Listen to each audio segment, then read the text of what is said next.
त्योहारों का महीना अक्टूबर 2025 आ चुका है और इस बार बैंकों की कई छुट्टी पड़ने वाली हैं। गांधी जयंती से लेकर दशहरा, करवा चौथ और दिवाली तक अलग अलग राज्यों में बैंक बंद रहेंगे। अगर आपको बैंक ब्रांच जाकर कोई ज़रूरी काम निपटाना है तो छुट्टियों की लिस्ट पहले से देख लें, वरना आखिरी वक्त परेशानी हो सकती है। इस साल अक्टूबर में देश के अलग अलग राज्यों में कुल 21 दिन बैंकों की छुट्टी रहेगी। अक्टूबर 2025 में 4 रविवार और 2 शनिवार की छुट्टियों के अलावा अलग अलग स्थानीय त्योहारों की कुल 15 छुट्टियां रहेंगी। रिजर्व बैंक ऑफ इंडिया ने अक्टूबर महीने के लिए बैंक छुट्टियों का कैलेंडर जारी कर दिया है।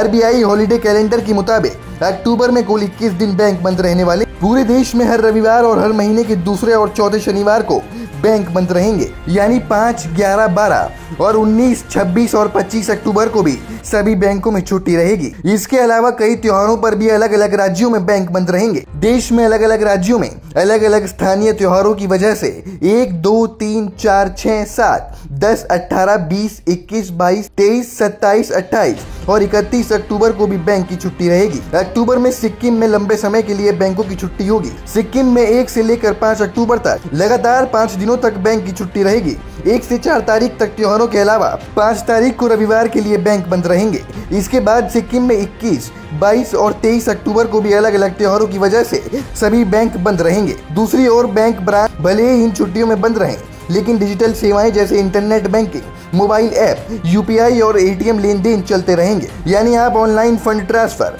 बिल पेमेंट और अकाउंट बैलेंस के चेक जैसे काम आसानी से कर सकेंगे। लेकिन चेक क्लियरिंग, पासबुक अपडेट और कैश विड्रॉल जैसे काम प्रभावित हो सकते हैं। अगर आपकी कोई बैंक से जुड़ी डेडलाइन जैसे RD की किस्त, लोन पेमेंट या फिक्स डिपॉजिट की मैच्योरिटी इन तारीखों पर पड़ती है तो उसका प्रोसेसिंग अगली वर्किंग डेट पर होगा। इसलिए बेहतर होगा कि आप अपने बैंक के काम छुट्टियों से पहले ही निपटा लें।